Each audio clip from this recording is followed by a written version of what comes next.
Le Mali, deuxième producteur d'or en Afrique, vient une nouvelle fois d'affirmer son refus de céder aux pressions des multinationales étrangères.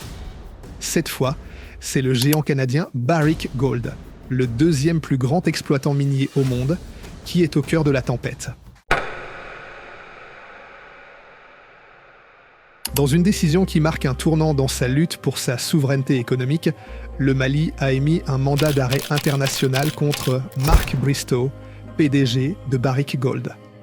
Ce dernier est accusé de blanchiment d'argent et de violations financières, des accusations graves qui reflètent l'agacement croissant des autorités maliennes face à l'exploitation minière étrangère. Pour comprendre l'importance de cette décision, il faut revenir sur un fait. Le Mali est l'un des pays les plus riches en ressources naturelles. Pourtant, pendant des décennies, ces richesses ont surtout profité à des multinationales étrangères, au détriment du peuple malien. Avec cette action, Bamako envoie un message clair. Les ressources du Mali appartiennent au Mali. Et désormais, quiconque s'enrichit au détriment de l'État devra répondre de ses actes. Ce n'est pas la première fois que le gouvernement malien agit avec fermeté. Déjà en septembre dernier, 4 hauts cadres locaux de Barrick avaient été arrêtés pour une affaire d'impôts non payés à hauteur de 500 millions de dollars. Ce bras de fer ne se limite pas à Barrick Gold. Les tensions sont devenues un véritable champ de bataille entre les gouvernements du Sahel et les multinationales.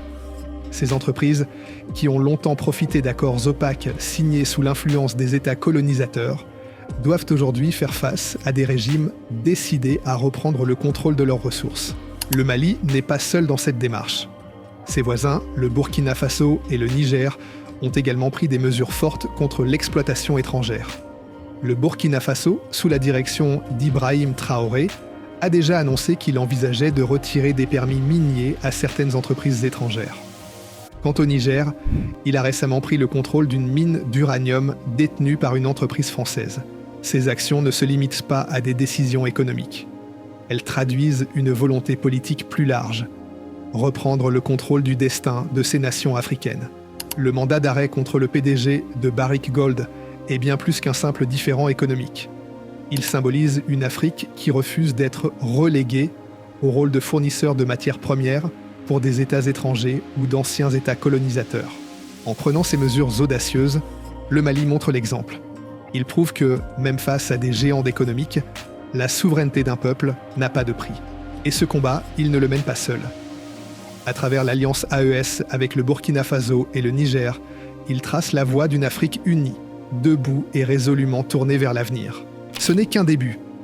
Les prochaines années seront décisives pour le Sahel et pour l'Afrique tout entière. Car une chose est certaine, l'Afrique n'est plus la spectatrice silencieuse de son histoire. Elle en est désormais l'actrice principale.